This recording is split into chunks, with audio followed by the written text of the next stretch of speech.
So the big question going into this episode is, are we halfway at this point or next week?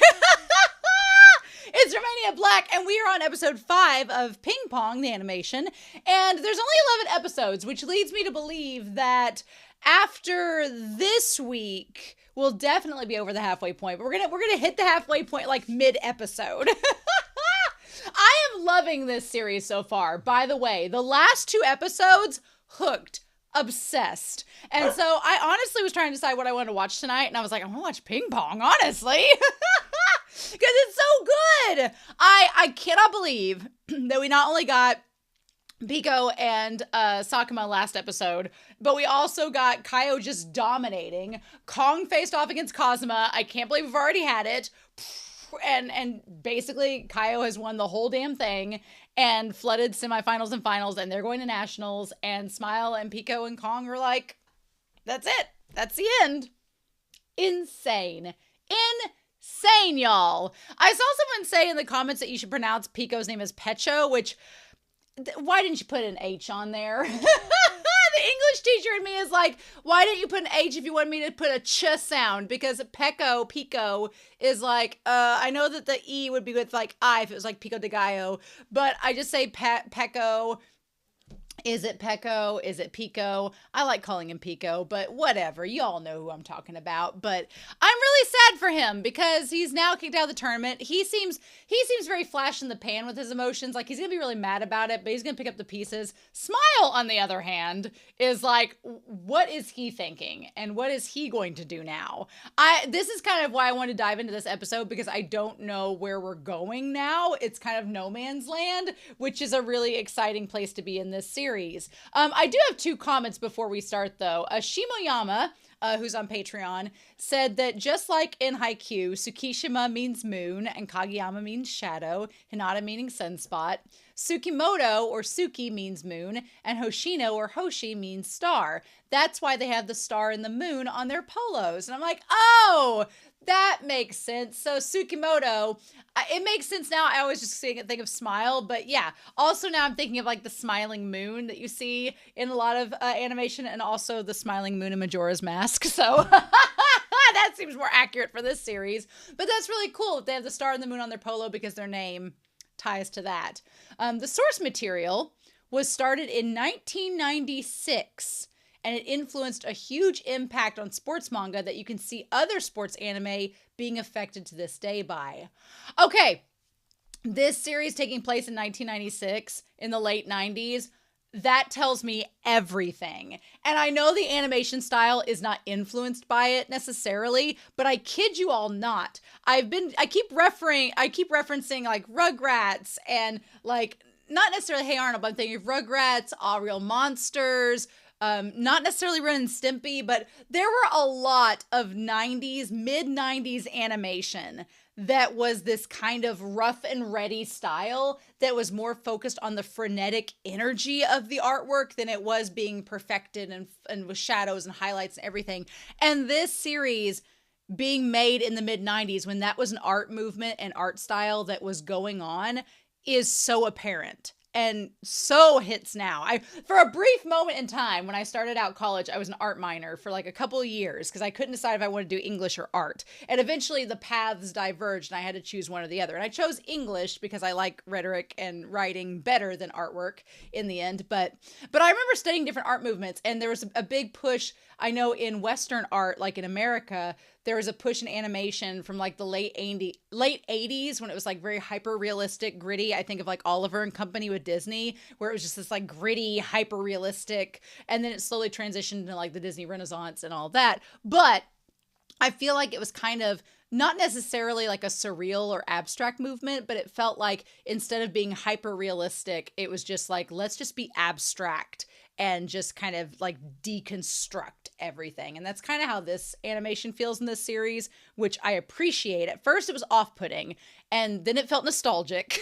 And now I have a very big appreciation for it. And I'm like, I actually really like this. It fits the series very well. And we were talking in the comments on YouTube, especially with the first couple of episodes, but I feel really sad because people don't give this show a chance because they think that it's ugly. And I'm like, that's such a terrible argument because the characters, the energy, the storyline, I'm hooked. And the artwork actually lends to its favor, but you just got to have an open mind with it. And then along with the name meanings, Death to Boredom commented saying that the kanji for Kazama Ryuchi basically means wind dragon. Which seems so fitting for him. Dragon fits Kazama very well. He's this very larger than life, powerful force, and he is definitely our antagonist. He's not a villain because Kazama is so sweet, but he is an antagonist. He is our hurdle that we've got to get across, right? So thank you all so much for your comments. I really appreciate them, but I'm so excited to dive into this episode. Y'all, I have no clue where we're going from here. And that's why I'm so excited. So with that being said, we're not going to waste any more time. We are going to dive into Ping Pong episode 5. And we're going to do that here in 3, 2, 1. And let's do it to it, Lars.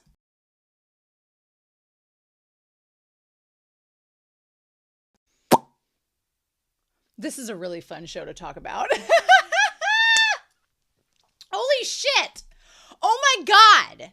I thought this series hasn't stopped since episode 3. Episode 1 and 2 are really good, but you're just like, oh, this is a nice series. It's a little different. And then episode 3 happens and you're like, oh, huh. And then it hasn't let go since then. It has like gripped me in its maw and it's just shaking me. And I'm like, oh my God, I almost cried this episode, y'all. I almost cried with Kong. And when he started crying, I was like, no. I was like, no. It's like Kaio with the third years. I'm like, you can't cry now. No. You can't show emotion like this. I'm not ready for that. But man, wow. So we basically see 2 players and their dreams go and nuke. And so that's why the show backs up at the beginning, shows us Pico and Sakuma button heads because they're the 2 that abandon table tennis at this moment. Wow. There is a lot of philosophies, a lot of things going on, and a lot of things happening. And Whiteboard Kun has come out, and this graph will make sense later. Trust me, I'll explain it later. But I am so amazed by this episode. I'm amazed that we instantly went back to Smile practicing really hard. And I feel like we're talking about motivation, right? Motivation, right? So we need to bring up here Kazama. We need to bring up Kong. We need to bring up Smile. Those are our 3 that are the ones that are working very hard, right?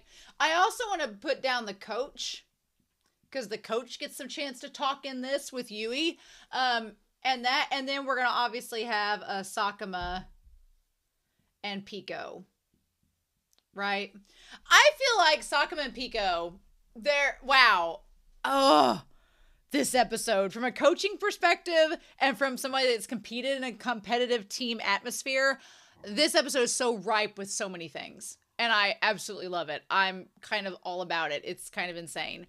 But there's so much to talk about this, about motivation, about personal goals, about your overall, what you're going to get out of something. There's a lot to go through this. But we started out the episode with Pico and Smile, who both essentially quit. Which I'm surprised. They're the 2. What surprises me is Sakuma. Well, Sakuma didn't necessarily quit, but he got expelled. So they kicked him off. And Pico decided to quit.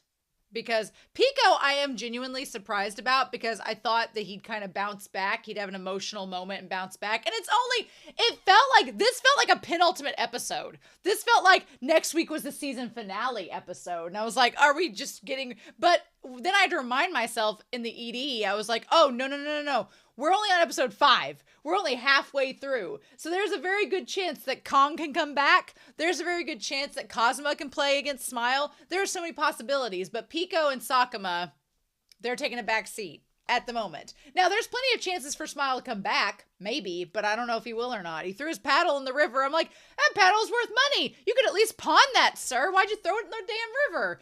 Work smarter, not harder. But So Sakuma, essentially, we'll talk about him and Pico, but we start out the episode backtracking to show the two of them as competitive rivals, and then realizing that they're not a matchup for the bigger. This episode, though. I mean, I'm gonna empathize a little bit more with Sakuma in a way than Pico, but we're gonna talk about it and talk our way through it. But to me, right off the bat, Pico and Sakuma both read as big fish in little pond, right? And growing up in a very small rural community in the middle of cornfields, I know that feeling because I came from a very small high school where my junior year, we had a really good basketball team. And our basketball players, they were so big-headed. They were like, we're the best. We're going to state. We're doing all this. And that's fine. And that's great. But there were several of them I remember that were going to be like, and I'm going to be a professional ball player. And I was like, whoa. Even in high school, I was like, okay, whoa, slow down there. And it's very typical. I see it happen a lot of time in small rural areas in America where the kid gets a big head because they're the best player on their team and they win the regional conference. And you're like, I'm going to play in the NBA. And it's like, I don't think you are. You might want to have a plan B. Just in case. Because at the end of the day, Smile kind of gets down to the nitty gritty. It doesn't matter how hard you practice and how much work you put in, but we're going to talk about that because there's something that Sakuma says that I was like, oh, but you're wrong.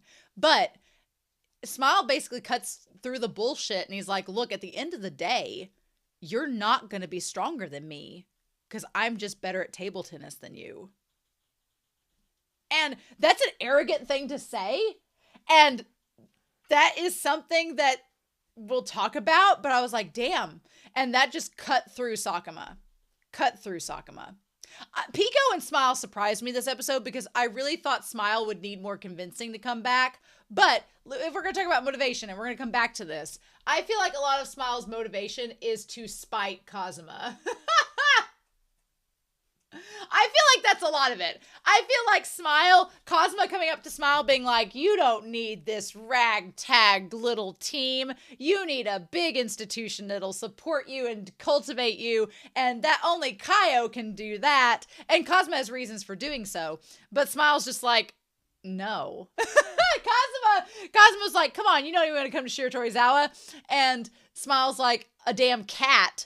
And is like, actually, you don't tell me what to do. And I'm not going to do that. And in fact, I'm going to work even harder on this team to spite you. But it is clearly having ramifications on the team. But we'll talk about that as we go. So, but at first I didn't know why we were coming back and redoing this scene. But it makes sense now that we focus on Pico and them.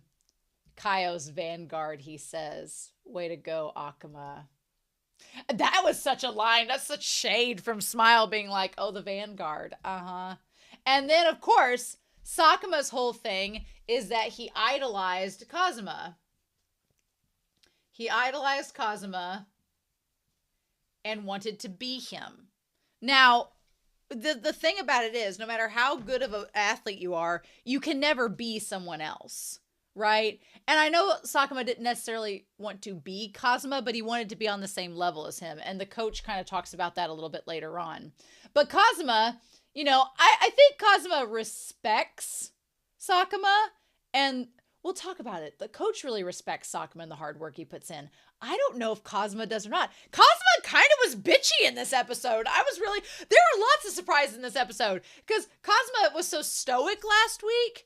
And I was like, oh, he's just a big stoic teddy bear. He was kind of a bitch this week. And I was like, oh, damn. No, he's really, but that's also the pressure talking to him as well, which Yui kind of is both unaware of and also understanding of, which is interesting. But we'll talk about, I also like Sanada a lot. Sanada, we're going to put Sanada on the board here. I really like Sanada. Sanada has the biggest crush on Yui. Really does. And Yui's just here like, who, me?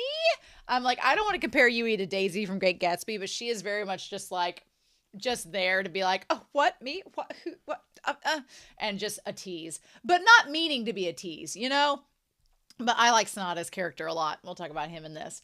But of course, Sakuma feels jealous because he's worked so hard to get to Kaio. And he's like, bitch, I'm doing all this work. And this guy who doesn't even like table tennis, who doesn't admit that he likes table tennis, this guy that can't even be vocal about liking table tennis, that is just on this ragtag team. Why are you obsessed with him? I'm the one putting in all the work to be here. And I could see why Sakuma would be frustrated by that. But yeah, Pico gets beat.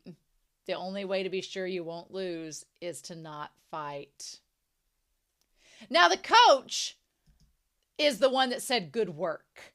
We're going to talk about that. That makes more sense now because the coach gets onto all of them later on. But he values Sakuma's hard work. We're going to talk about the coach, the secondary coach. The dad is the one that owns the company, the one that's related to Kazama. And then we get the reference of Smile and all that, and we go past the OP. Oh my God, this episode is so good. I love this episode so much. So yeah, getting past this, and past the bubblegum scene with Smile. So, the airport. I wasn't ready for Kong to go back. I wasn't. And I really like the primary colors that they use. There's like yellow on the plane. There's blue on the plane. There's red. It's like your primary colors. We have our 3 primary table tennis players, Kazama, Kong, and Smile. Or Tsukimoto. But yeah. I'm like, are you sure about this, Wenge? You don't have to stay here alone. I was not ready for the emotional impact, the way that they animated Kong, and the way that he was. They're like, you don't have to stay here alone. You can stay in Japan, essentially. Says, Kong, Wenge, China, right, Chinese, pin, hold, grip, pips in rubber on both sides, counter driver, championship qualifiers, best 8. So, yeah, and he's like, well, I'd feel ashamed to show my face there anyway. He says, I was hired to beef up that weak little club, even if that wasn't the real goal. So, and I like the coach looking at him and he's like, well, I like he says konnichiwa, sayonara, arigato gozaimasu. I love that he says that, where he's like, isn't my Japanese getting better? I love that. And the little smile between him and the coach was so cute. That was adorable. I love the relationship between them. And that, like, friendship. So time has passed. Like, a couple months at least have passed. Enough time for both nationals to happen and the Junior Olympics. So, like, summer is in full swing. We've already passed through that. Like, several months have passed in this. The one saving grace is that Kazama won worldwide too. Yep. And so he's like, if he had lost the high school championship, I'd have asked a witch to turn me into a frog. So basically he hints at the fact that he's like, look, I can go back to China and it's fine now. Or maybe he's not even going back to China. Maybe he's going somewhere else in Japan, but I'm assuming he's going back to China because he sees the snacks when he gets home. So I'm assuming he's back in China training. So my theory is that he's like, well, they invited me back because I lost to the national champion. Which it's like, and I will say, as a competitor, I know that feeling because it's like when you get beat by somebody, you at least want them to win because you're like, I want to say that I got beat by the winner. It feels better when you get beat by the winner because you're like, well, technically, I'm like second place. Even though that's not the case. So I get where Kong is coming from. That makes so much sense, right? And he's like, I'll miss you, Wenge. I was like the coach being like he's going to miss him. I'm like, we've only been in this series for 5 episodes and I'm already so attached to these characters. And I'm like, I'm going to miss him too. He has to come back. He has to. This can't be the last of Kong. And he says, I'll miss you too.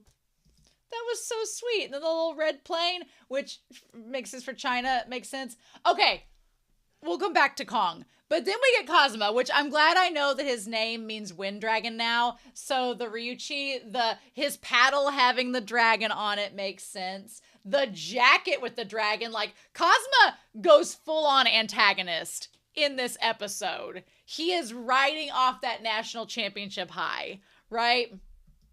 But they're like, congratulations on your singles win at the Youth Olympics. Could we get your comments? And then this is so crazy.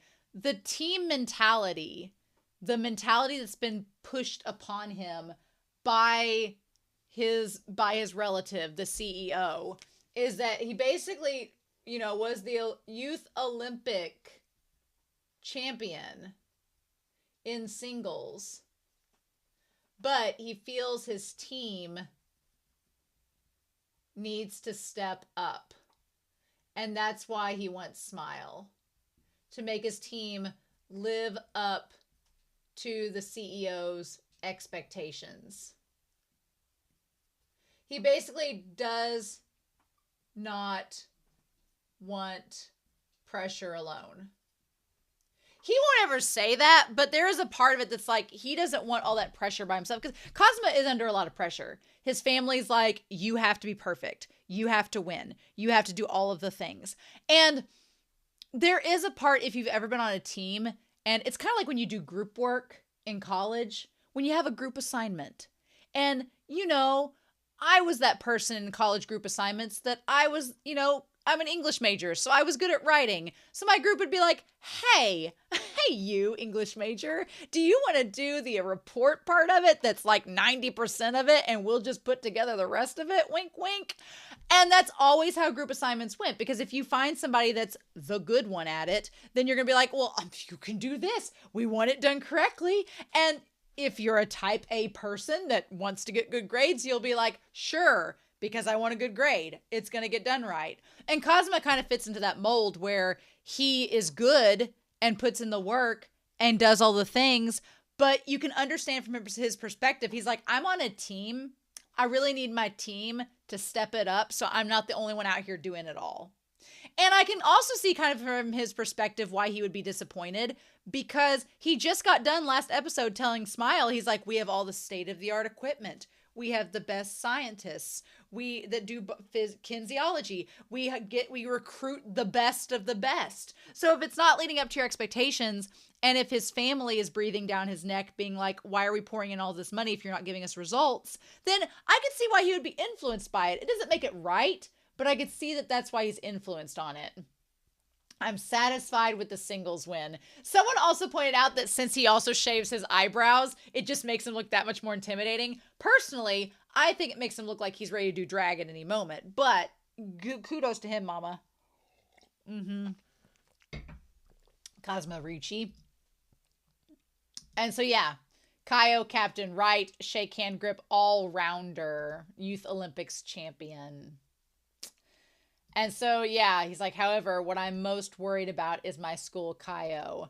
Now, I'll be honest, on national TV, in front of your entire country and everyone watching, if I told a reporter, yeah, I'm really worried about everybody else on my team, they need to pick up the pace, I would find as that teammate to have that a little bit inappropriate. And I'd take that a little bit personally. And some of them do, in fact, do that. Some of them seem like they're ignoring it. They're like, what I'm worried about most is my school, Kaio. And then he says, our team's collective strength has demonstrably fallen. That's not just saying, oh, my team, we're going to lose some sophomores next year or some seniors, and we don't really have a lot of new recruits coming in, so I'm a little bit worried about that. He didn't say that. No. He said, my team's strength has demonstrably fallen. Demonstrably is very, very harsh.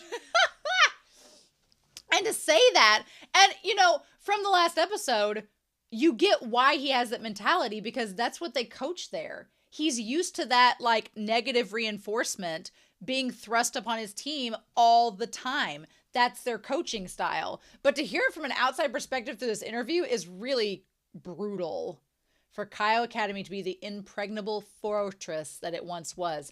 Again, reminder, last week, they swept the regional tournament in semifinals and finals. They clearly won nationals. He just went to Youth Olympics, but we are not the impregnable fortress that we once were. So, we require players on the level of Tsukimoto from Katase High School. And of course, Sakuma is like, everybody's like, oh, and Sakuma visibly just drops. Like, to not be recognized by your idol and to have someone that you considered to be worthless recognized is like a pew, pew. Now, Sonata, I love Sonata. Sonata just sits there and is like, mm-hmm. Mm-hmm. Sonata with his giant ass eyebrows, he takes it all in stride and he's like, this is bullshit, but okay. Like, I love Sonata for how real he is. He's just like, what we doing? What we doing, Kazama?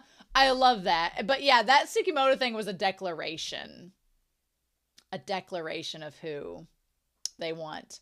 Yui in that damn car with her 70s like mod dress, which this being made in the 90s now makes a lot of sense as well, because in the 90s, a fashion and everything takes like a 30-year cycle. It just, everything like kind of like rotates in a little diagonal spiral. And so around the 90s, that's when movies like Austin Power were coming out. There was like a resurgence of disco towards the end of the 90s into the early 2000s.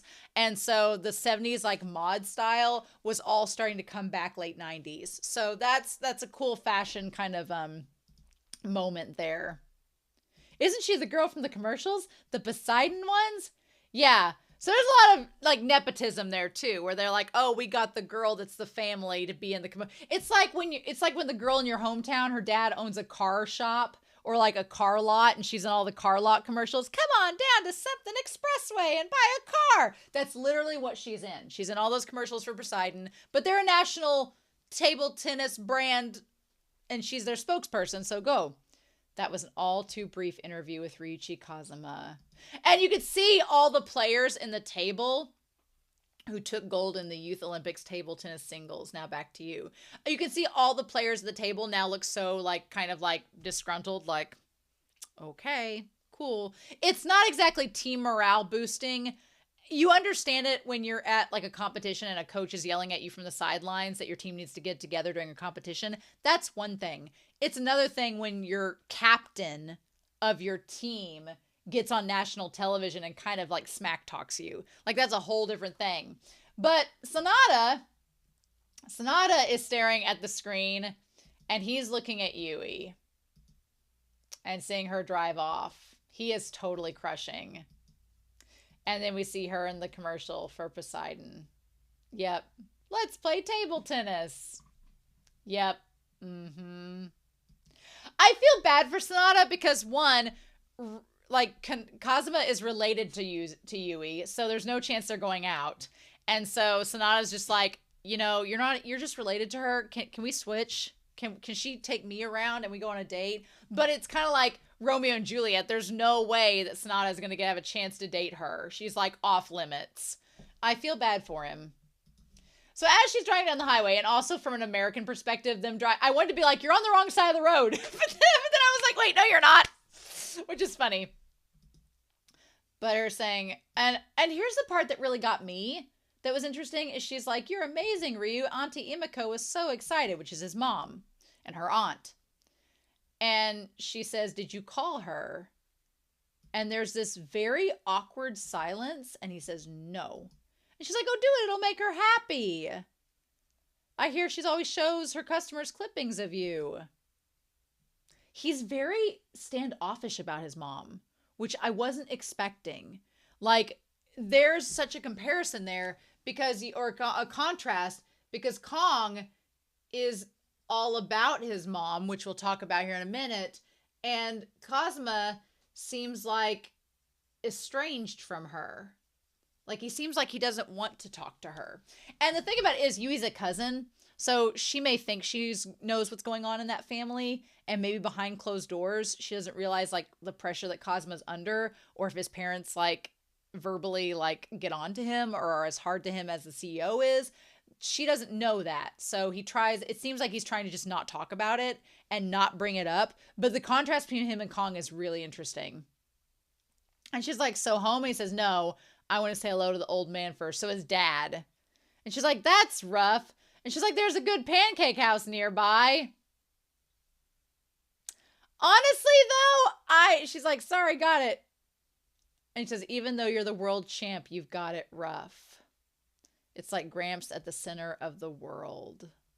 So I don't know if the old man is who he's referring to as the grandpa, or if the grandpa like died and they're all like are rotating around him.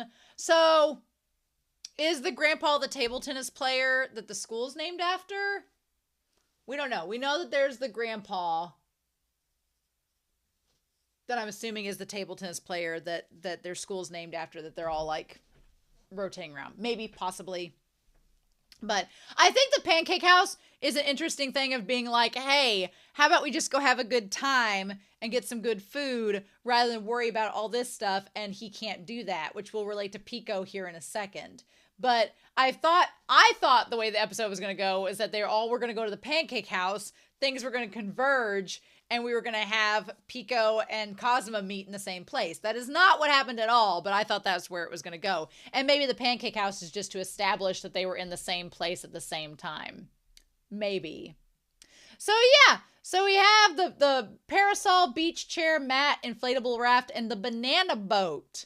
So you get a parasol for 2,000 yen, which is it's a little pricey. Then you have a beach chair for 1,000. Mat is 500. The inflatable raft's 2,000 for 2 hours. And the banana boat is 1,500. Interesting. I mean, by the time you add all of that up, like I'm just going to do like a yen to USD conversion. And this is the 90s, granted, right? So if we look at it this way, that's 3,000, 5,000, 65, and then 7. So 7,000 yen for a day at the beach was $44. Okay. And that's now. So back in the 90s, but still, $44 in the 90s, that's pretty pricey for considering you can go to the movies in the 90s for like $20. A day at the beach for nearly $50 and that's for one person, is a bit pricey. Yeah, I don't blame him for saying that. I didn't recognize Smile at first. She's like, oh, that's totally cheap. You pay more than double than that at a resort beach. Yeah, but it's a public beach, girl. You're on public beach property. You should have brought your own beach towel. What were you doing? But I did not recognize Smile or Pico at first. I didn't recognize Pico at all with the hair grown out and the tan. Obviously showing how many months have passed and he just forget to cut his hair because he doesn't care about it being in his eyes anymore because he's not playing table tennis. And then he's like, well, are you sure you need this? And she's like, yeah. And it shows her with him. Well, we burnt to a crisp in half an hour without a parasol and chairs are mandatory. So they make you buy the chairs anyway. Mm-hmm. And then, yeah, she's like, I'm going to get covered in sand. Now, I think that what's interesting here is that Pico's phone is cracked and broken, probably from where he's thrown it. We don't get to see that moment, but we know it's happened from this. And the fact that he's not moving on is the fact that he's not getting it fixed. He's still like letting it, which he may not have the money to get it fixed. If he was thinking that the pricey day at the beach was too much, he may not have the money to get a new phone. So she's like, I'm going to get covered in sand. And she's like, hey, rub my lotion on. He's like, in a second. And it says for Kaio, and he reads it on there. And that's when he sees Smile's name. She's like, your screen is totally cracked on the level of Tsukimoto. So both Sakuma and Pico deal with jealousy of Smile in this episode, which is wild. And especially considering they all three grew up together playing table tennis and being friends. Yep, and he sees Tsukimoto and he gets mad. And he's like, She's like, you know there's a famous pancake house nearby. And then he's like, hey, mister. And then it's Suda. And he gets down, gets his swing. He's like, order for me. And she's like, oh, really? And then he's like, curry, ramen, and yakisoba. So Suda's walking around giving them yakisoba and ramen and curry. Look, honestly, when I go to the beach, I don't want to eat because that sounds like it would be too filling. And if you swim after eating, I don't know. So I probably would not order anything on the beach. I just want my drink and just have some suntan lotion. But also, I like the fact that Suda, his character on here, she's like, I don't want that crap. And he's like, oh, well. And then as soon as she turns him down, he's just like, well, I guess the sea doesn't agree with me either. The stoicness of Suda's voice. All she does, she's like, I don't want your shit. You're selling it. And he's like, I guess the mountains it is. I love that Suda can come in and make any character immediately 20 times more epic. His voice is just so damn good. I love it. I love it. But there's this idea of his character kind of just flits from place to place. He's very flighty and flaky, and he just goes from place to place and doesn't stay any longer. The moment he meets any resistance, he instantly leaves and runs away, which is, we're going to relate that to Pico for sure. I'll go to the mountains. So yeah, then we have Pico out there in the raft, just hanging around, and we see this person trying to surf, and they're trying to surf, and the waves like bring them back to shore, right? And so then he seems like he tries to do it with the inner tube that's not the same as a surfboard or a boogie board, and he ends up getting taken back to shore as well and wipes out. But he tries at it again and keeps on doing it over and over again. Which is interesting. So he enjoys it, so he keeps on doing it. And at the very end, the one girl left him. The girl left him on the beach. She just packed up and left. Poor Pico. And they're like, hey, we're about to close up. Poor Pico, he got left. I feel bad for him in that regard, that she just kind of was like, I thought we were going on a date. And then he got the inner tube and then she left. Which is kind of her fault. She should have got an inner tube and went after him. But whatever. So we go back to Kaio. And they're like, you did well, Ryuichi. Yeah, on a first name basis. So family. Next, we'll spend some money on a commercial featuring you. And he's like, you pulled quite the stunt and on TV too, requesting Tsukimoto. Will he come to us? And Cosmo's like, no doubt. He must know which school suited him. That's so funny to me, is they just think that Smile is gonna... I'm like, what has indicated to you in talking to Smile that he would remotely come to Kaio? It's so fascinating. Like, it just feels like they automatically assume, oh, he'll come here. Everyone comes here. And I'm like, you don't know him, sir. And that's so wild to me. They're like, oh, he'll come because we're the best. Uh-huh. And he's like, bring him in. Kaio needs to be invincible. This is bad, Ryuichi. You know it is. Okay, so the coach and the family have two very different perspectives at this point. Whereas Kazama has this pressure, and the CEO, which is family to him, is like, yep, we need Tsukimoto, and you are prestige, and you're living up to the family name. We're going to put you in a commercial, get you all this fame, all this stuff. And it's not even for Kazama as a thing. It's to promote the family business and the school. So for Kazama, if we're talking about motivation, for Kazama, it is prestige, and it is the family and the school. And I would put himself on there because I think at the end of the day, Kazama does play table tennis because he values it. He values it in the family as a whole, and he doesn't want to let anyone down. And to him, it's just, this is how it is. This is how we do things. There are no other options. This is how it must be. And that's just how he rolls with it. But I like this coach. This coach is like, you know it's bad. And so Kazama apologizes. And he says, I know you're genuinely worried about Kaio, but the guys thrashed in the high school tournament haven't recovered yet.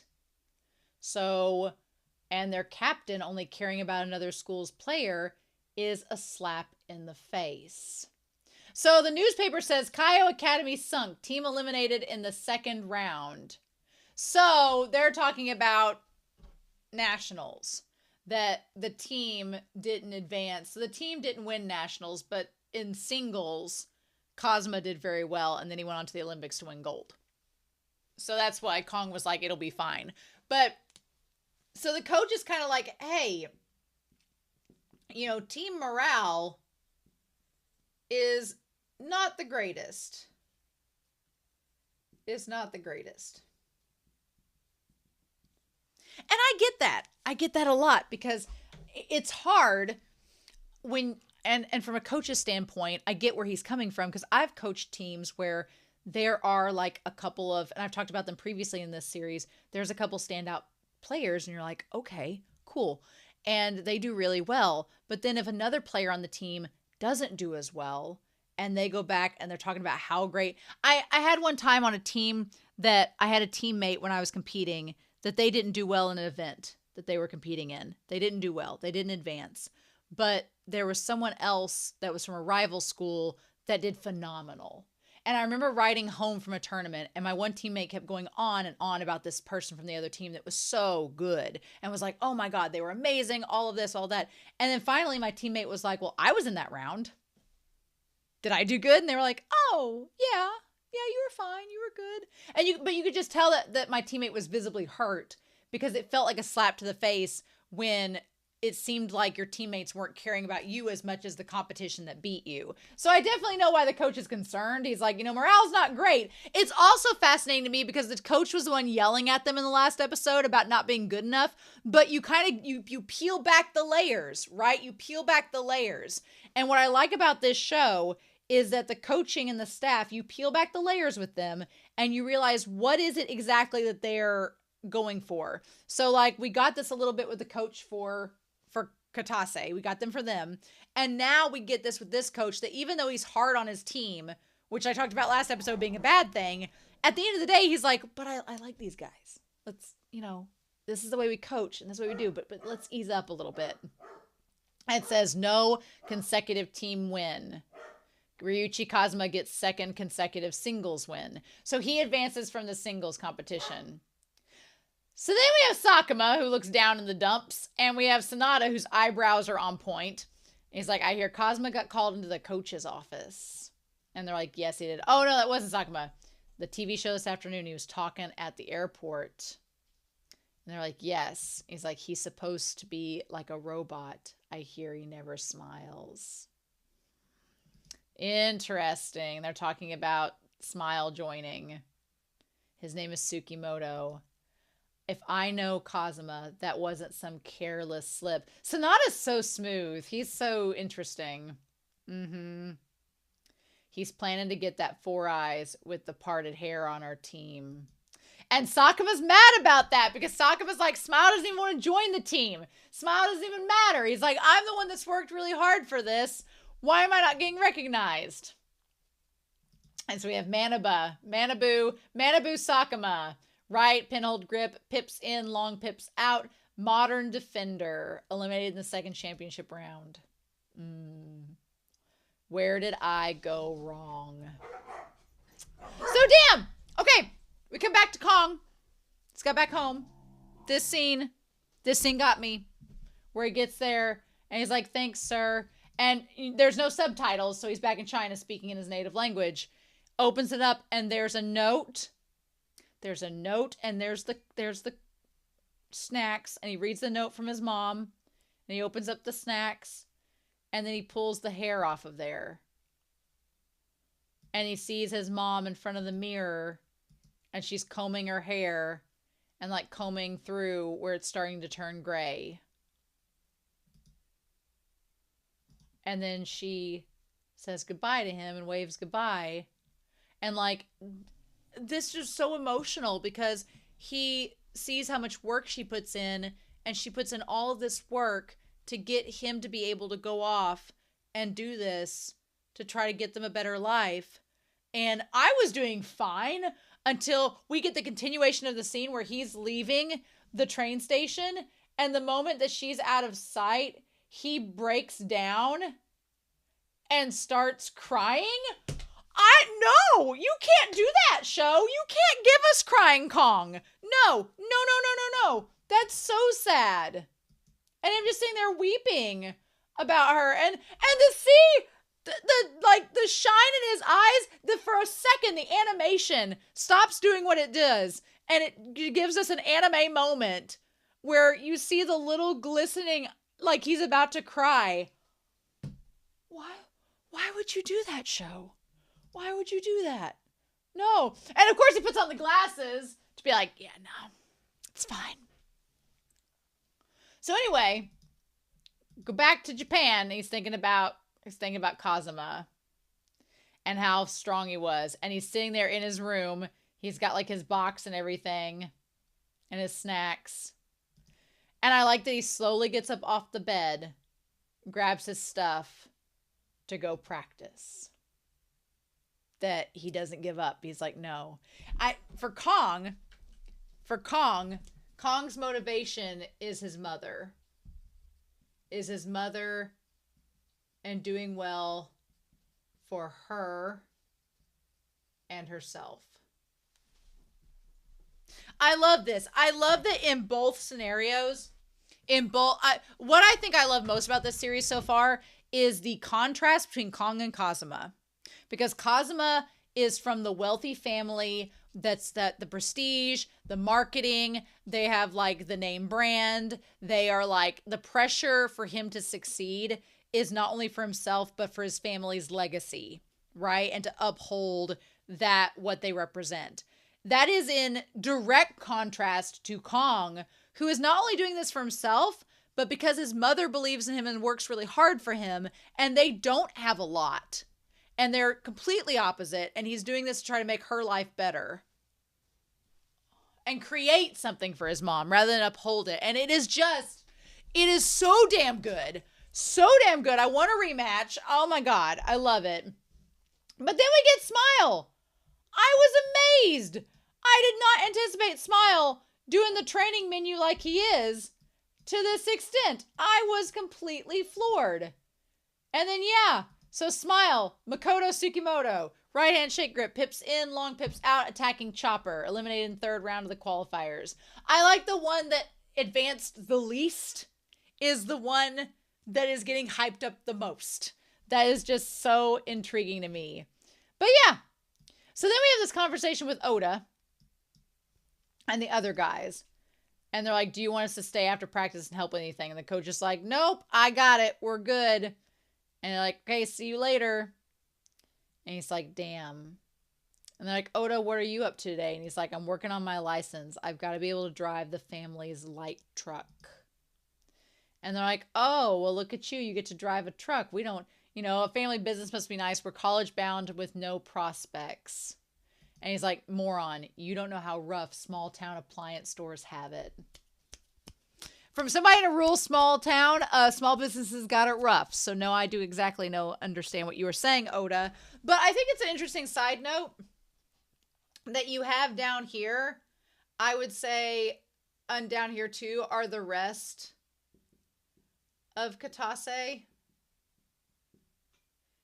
And I would say that up here is like Kaio, which we'll talk about here in a second. And that's kind of the thing too, is in any athletic event, in any activity, in anything, it all depends on what are you capable of doing. We don't know Smile's family. We don't know Smile's home life. We really don't know a lot about Smile at all. In comparison to Kong and Kazama, we know a lot about them and about their home life. We don't really know anything about Smile. Assuming if he's able to come out at 5 a.m., his parents must be like, okay, cool. But we don't know a lot about Smile at this point. And I'm sure that we've got 5 episodes left. So we'll 6, 7, 8, 9, 10. We got 6 episodes left. So I'm sure we're going to find out maybe about that. But what's interesting is what I think this series is a very good representation of is kind of like, it's inspiring because honestly, I've kind of dealt with the same thing as a content creator, but also as a competitor. You can't compare yourself to others, right? Because everyone is doing a level than you. Even if you're doing the same thing, it's all on a different level. Like, for example, Oda talks about like, yeah, I could practice for table tennis, but I've got to get my license because my family needs me to drive the truck. And the other guys are like, well, we've got to get jobs and we don't have any prospects, so we've got to do this. So their priorities are kind of in different places. And I kind of think of myself that way as a content creator. Like, I would love to be able to just do reactions and depend on that for my salary. Sure. But I want health insurance and I have a job and I've got to do those things to get that. So my priorities are a little bit set, and I have to come to the realization that if I want these other things, then yeah, there has to be a sacrifice of my time to do other things as well. And I feel like that's kind of, we're going to talk about this graph here, but it feels very realistic to bring that up, right? But I'm like, I don't think they have they don't really get jealous at Smile necessarily, but they kind of feel like the team is just, that the coach is just devoting time to him now, and they're not really a team anymore. But to be fair, they weren't really practicing a whole lot anyway to begin with, were they? But Smile is bound and determined to get better. And he's putting in the time and the work and the effort with him, right? And they're like, now as we're doing the multi-ball practice next. And they, like, late into the night, they're practicing, which is so good. I think that's so cool to see them working hard. I love it. I love it. Meanwhile, you have Kong, who is also practicing, but he's practicing by himself with the machine. I want somebody to practice with Kong. I want Smile and Kong to practice together. Can we have that? I love Kong. He's so sweet. But yeah, him practicing by himself to get better as well. Then we have Pico. And Pico's like, I like the Akagi Nigyu company personally. And he's sitting there eating popsicles. And yeah, what I like is the animation does make him tanner, but it does look like he's a little bit heftier. Interesting. He's like, how they sit around satisfied with the sickle and they just crank out new stuff. He's like, you look like burnt toast. I didn't recognize you. Didn't you quit? So I guess Hoshino did quit. They're like, I don't see Smile around. Now here's the point. He says, oh, well, he's like, have you gained weight? And he's like, for real, he went to run laps with the old man. He's on a whole different training menu than us. So he talks about how he comes to school at 5 a.m. and runs 10 kilometers. 10 kilometers at 5 a.m. What is this, run with the wind? That old man's getting some exercise too. And he's got 3 times the momentum that we do. And the old man sets him up with a crazy number of matches, which is freakish. But he puts in the work. And so, yeah. And he's like, you put on some weight? Smile is he's just so shady. He's just such a gremlin. He's so crass. He's just kind of like, I love it. He's like, oh, your new glasses just make it look that way. You eat too much junk food. He says, it's my policy. And he's like, are the cigarettes too? Which, Smile has a good nose. He can tell that Pico is smoking.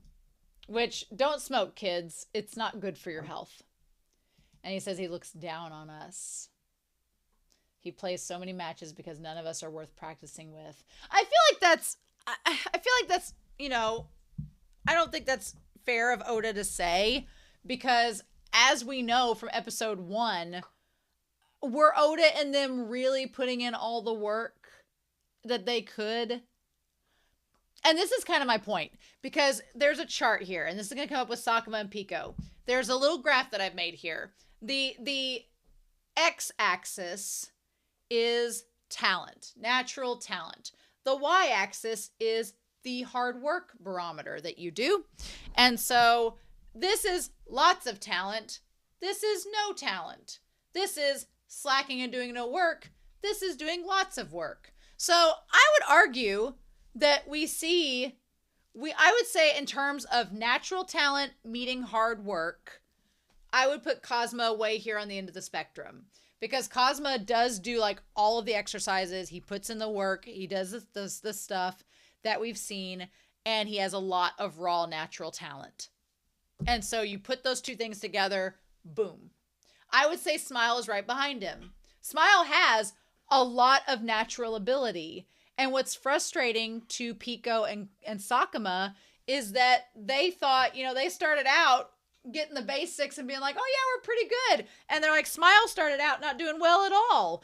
And now, but Smile's natural talent has blossomed. But what I think isn't fair is that Oda and Pico and Sakuma seem to discredit the amount of work that Smile is putting in. You just said, Oda, not 10 minutes ago, that he was running 10 kilometers every morning at 5 a.m. Are you running 10 kilometers at 5 a.m.? No.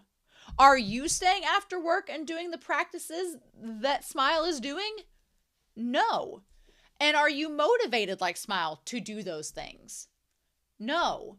So, yeah, they may not have the natural talent, but if you're not putting in the work and trying and being motivated, then yeah, you're not going to measure up.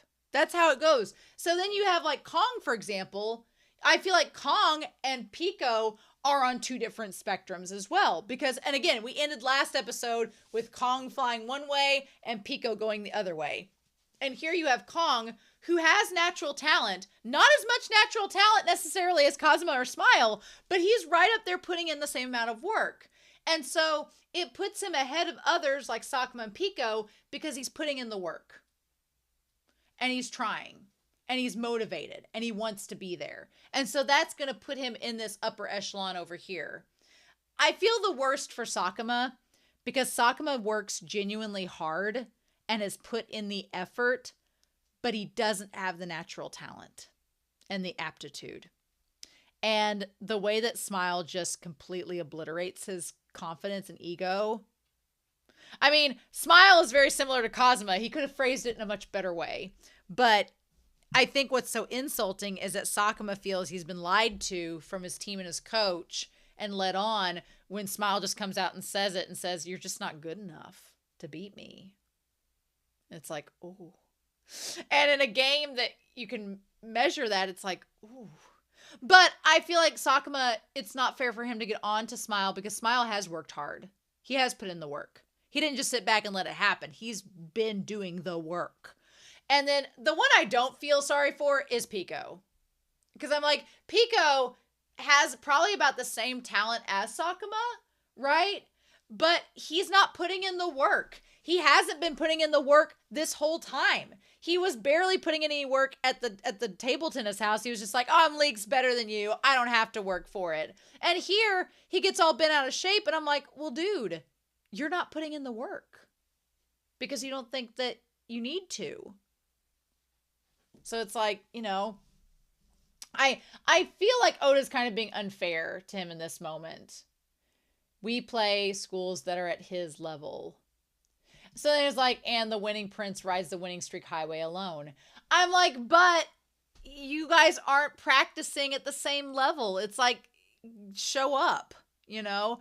I feel like at least you could be like Kong and put, again, I feel bad for Sakuma because Sakuma is putting in the work and it's just not lending him the rewards that he feels he deserves. I do feel bad for Sakuma. But Oda and Pico and them, I'm like, if you dudes would get up and run with them. I mean, I think of Run with the Wind, which is another sports anime that's about a running team. And that team in that anime start out where everyone is not at the same level. There are clearly a couple that are advanced and they're natural prodigies and they do really well. But the other team practices. What are you guys doing? But the other just chasing each other like a bunch of goons. But the other team members, they do the same exercises, the same training menu. They practice the same way. And they push to get up to that level. And maybe the coach would tell them no. But the thing about it is, when the coach said, no, thanks, you guys can go home, I think the coach knew. He's like, none of you guys are motivated. None of you are trying. You've not tried this whole time. So prove to me that you're going to try. And they don't want to do that. Instead, they're making excuses. But I feel like what's sad about it is that he says there's no team in this club anymore. I feel like both Katase and Kaio are kind of running the risk of the same thing happening because they have these star players that the coaches want to cultivate because there's all this potential, but it's leaving everybody else behind, which is interesting. And at that point, it's like the team either catches up and gets motivated or they don't. He's a one-man army and we just collect the balls. And so then Sonata says, we come back to Kaio, and Sonata's like, oh, Sakuma's not coming? Really? And like, oh, he said he's down with a cold. Everyone on that damn team, they know he don't got a cold. Everyone on that team knows that is not the case. They're like, bullshit. Resting in his dorm. I love the italics where Sonata's like, a cold? He knows that's not true. And Kazama, I feel like for Kazama, he's a little bit like disappointed. He's like, understood. I'm like, okay, go. So I like that as they're practicing, Sanada and Kazama are working together, and he's like, I don't believe this cold thing one bit. It's like, I don't believe in it.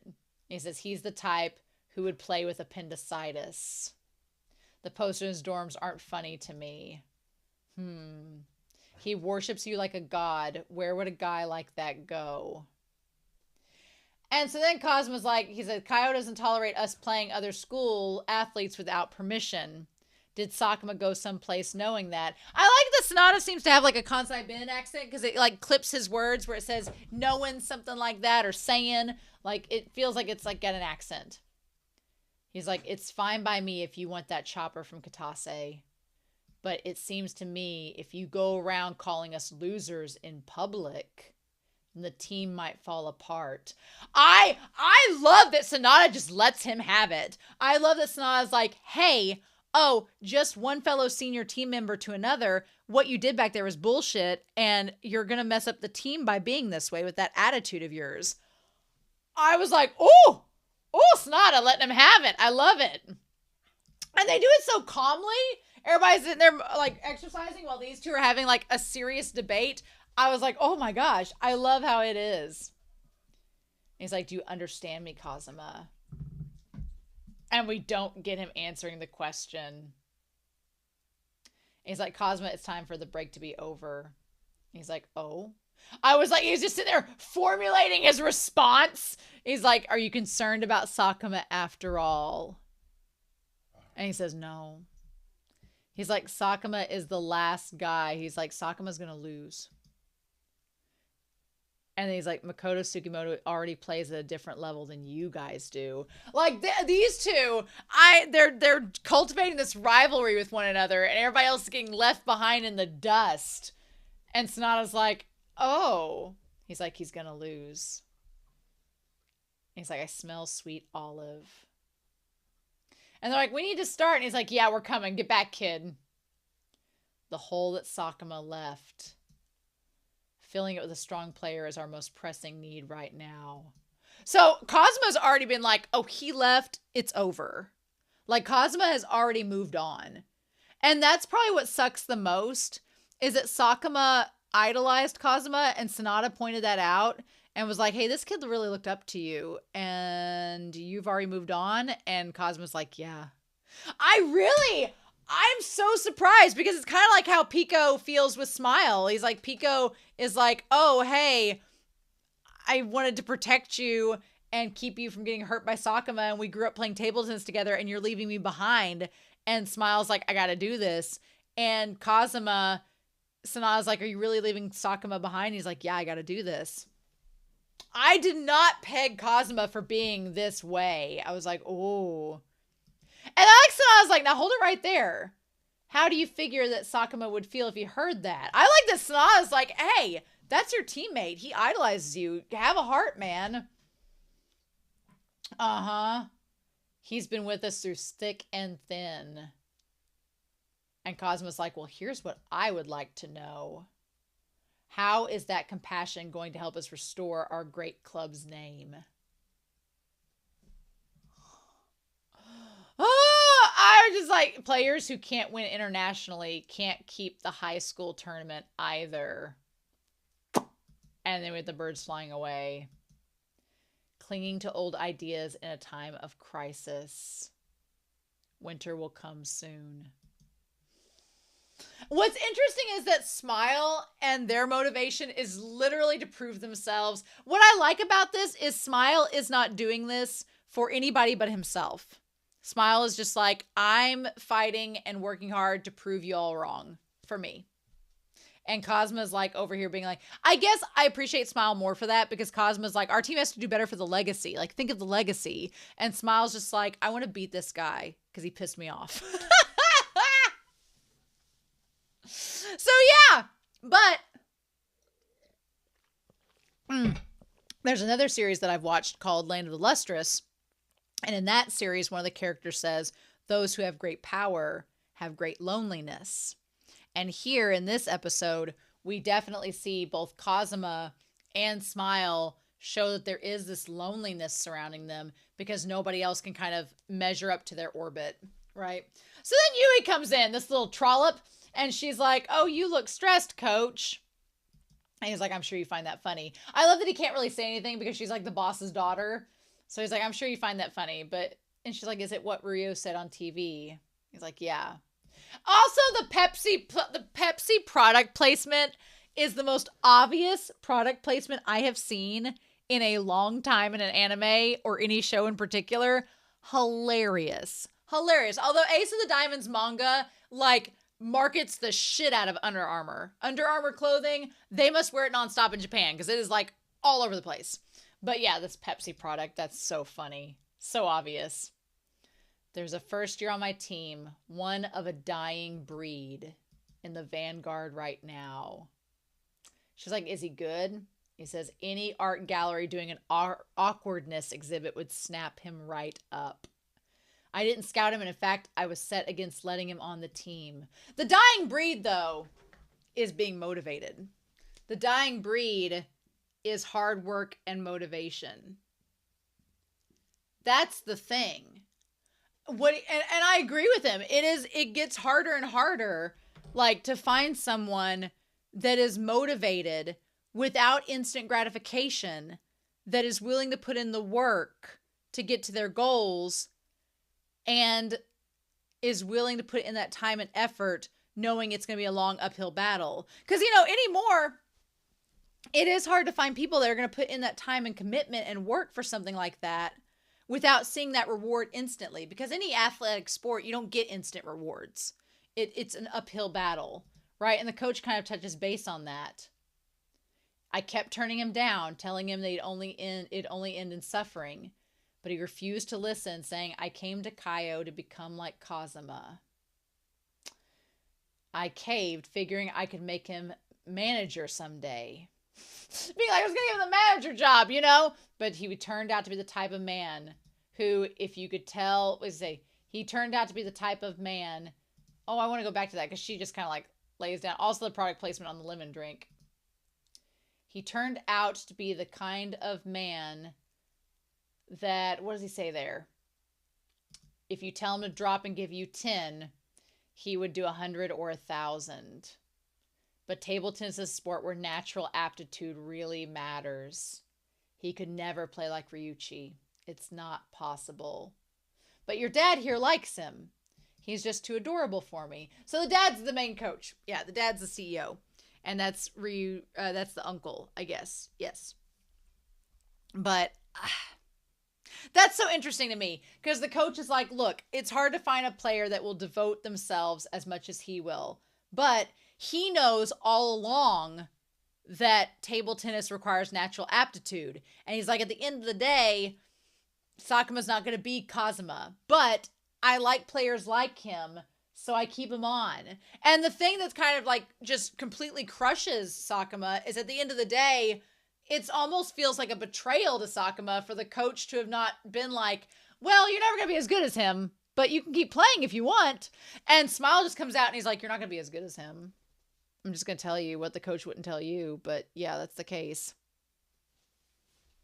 And at the end of the day, in any athletic activity, it really comes down to what are you getting out of it? Because for some people, it's okay if they're not the best of the best. Some people are just doing it for fun. Some people are doing it for personal enjoyment. Some people have goals that are self goals. They're like, oh, I want to break into a national final round. I don't have to win, but I want to break into nationals. Or they'll be like, I want to get all of my events into a final round no matter what happens. Or it's like, oh, I want to do this and I want to break this event and I have this personal goal and I want to do my personal best and get my best time. Like, if you are working towards a goal and you feel like you are capable of accomplishing that goal, then that's great. But it may not necessarily be the same goal as everyone else. So it's like, what's Kong's goal? What's Smile's goal? What's Kazuma's goal? And how do those stack up? But this coach, I love getting his perspective. It's so cool. And it's the same with my current team. He says it's not as strong as its glory days, but I love these guys. Yeah. And then I like that she's just sitting there listening to him. I'd like for Ichi to feel the same way, but it's hard when things don't go your way. Yeah. And she's like, what will you do when you graduate junior college? And she's like, oh, I'm thinking. Like, she's like, I haven't decided yet what I'm going to do. I'm still figuring out my dream. You know, it feels like she's flighty, like she doesn't want to say what her dream is because she doesn't want the chance of it not working out. But yeah, I get that. And I get the coach's dilemma too, because I've coached teams that like they weren't as talented maybe as a team before them, but they're really good people. And you're like, but you work really hard and you do really good. And I really like you all individually. And we travel well together and it all works out great. So it kind of makes up in different ways. And so I get what the coach is saying. And it's just, oh man, it's something, y'all. So we have the traffic light, like it's forewarning Sakuma to turn around. But he's got his devil bag.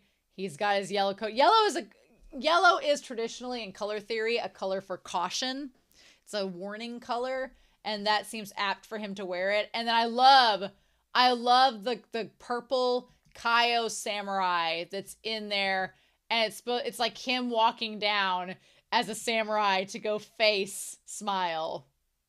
Meanwhile, I'm like, what? Oda, look, I've never seen Oda practice playing table tennis one time in this entire series. And so he has no right to be bitching about Smile. He's literally just sitting there talking.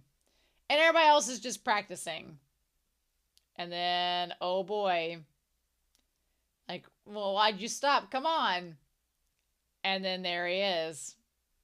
I love that he just like does the belt and everything. It's like, oh, is your stigmatism out of control? You got off at the wrong station. And he's like, this isn't oh. And then he says, you gained weight. Mm-hmm. Yeah. He's like, where's the coach? I like the coach is like, I am the only one over the age of 20 here, so yes. Clearly. And then he's like, I'm Sakuma, first year at Kaio, and I'm going to challenge Tsukimoto. And Smile's like, whatevs. I was really surprised because the coach is like, you heard him. He wants to play you. And he's like, Akuma, you're going to lose. Uh-huh.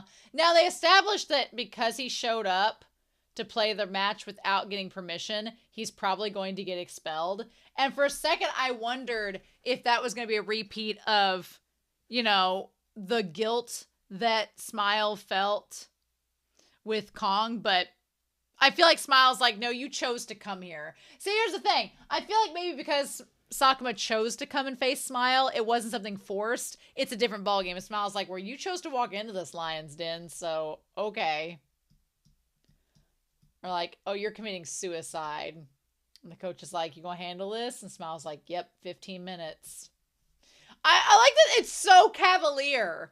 It's just like, let's get this match done in 15 minutes so we can go back to training. Okay. Like, this is a man about to get expelled, and they're just like, let's hurry up and get this done. But again, Sakuma chose to come here. And he chose to face him, damn. But it's not even close.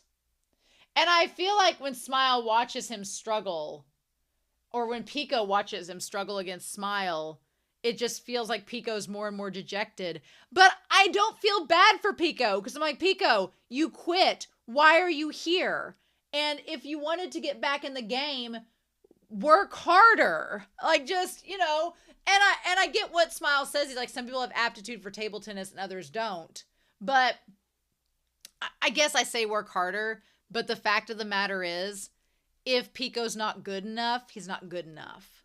But it's like, I feel like I have more sympathy and empathy for someone if they worked really hard like Sakuma and faced that crushing reality. Like, I feel bad for Sakuma here because he's trying and he's been working really hard. But his jealousy and his ineptness just gets the best of him. Whereas with Pico hasn't been trying the hardest. He's not been putting in 100%. So when you skate by on 70 and then suddenly you're like, oh, you mean I'm not going to be a national pro player? It's like, well, of course you're not. And so for him to give up, it's kind of like, yeah, you might need to settle on a new dream. And if you wanted to play table tennis for fun, but I feel like him wanting to be the best but not put in the work. And so, yeah. And then there they go. And the face-off, it was... Also want to make note that the balls they use are not Poseidon balls. They're a different brand, which is interesting. But Smile's just like, I got practice to do. It's like... He's like, you bastard. And Pico's like, he thinks back to when they were kids, and Sakuma would get on to him for doing it wrong. Granted, Sakuma slapped him for not holding the paddle right. Like, dude, this is karma. This is karma for you smacking Smile. Like, for real. Like, don't hit Smile. And then they're like, well, he sucks. But y'all unleashed this monster. Y'all unleashed this monster onto the world. And now they both are regretting it. He never gets better. But then he did. Yep. And that's it. The thing about it is, he doesn't lose the game. He actually quits. So he doesn't officially lose. But yeah. I can't read his strokes at all, and I can't shake him up. He's not even fazed by my knuckleball. And I'm sure it's kind of insulting to Pico a little bit to watch the guy that beat him, like, just get swept by Smile. Just get demolished. But Smile's put in the work. And yeah, then Pico walks off. He just leaves. Because he knows how it's going to go. And that face, the face that Smile makes where it's just so cold. Like a robot. Damn. The thing that I'm most sad about at this point is that Pico isn't hanging out with Smile anymore. He's just kind of like dropped off, but I feel bad for him. I wish that they'd hang out together again, but...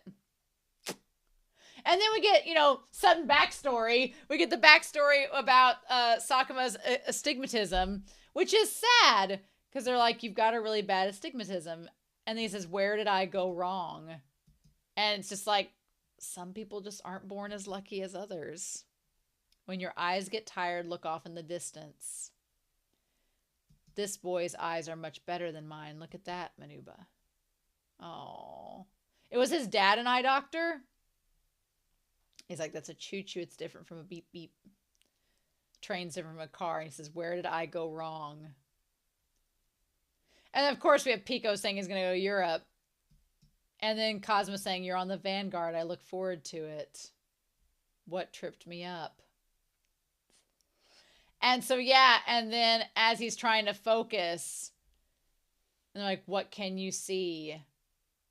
And then, but that shot from Smile where he just, like, the fierceness in Smile when he parries that back is more fierce than he's been in any of the matches so far. So that's crazy.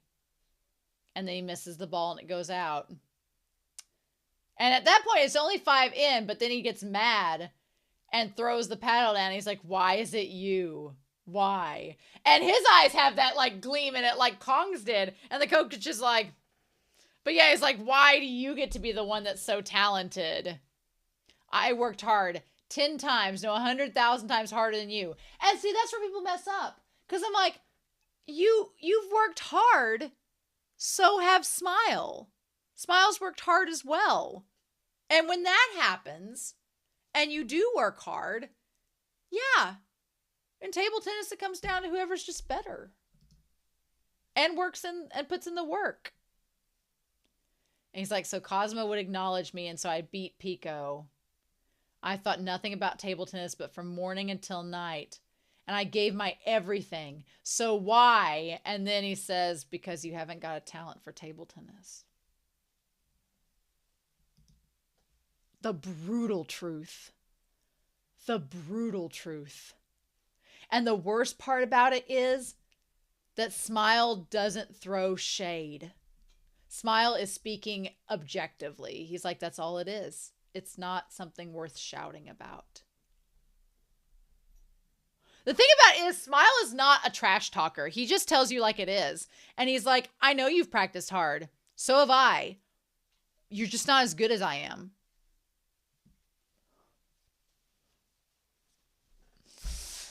Whoo! That was rough. That was real rough.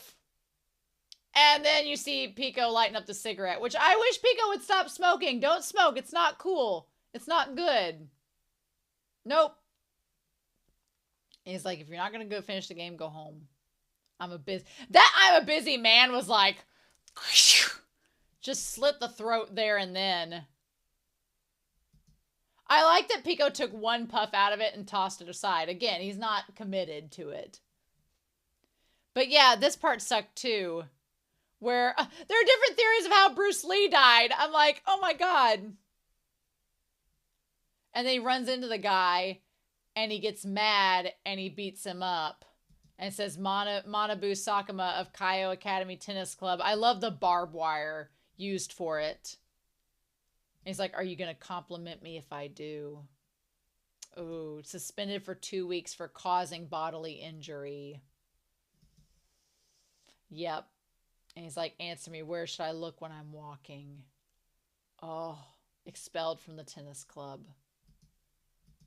And then Pico throws the table tennis paddle across the moon and says, sorry, partner, rest in peace.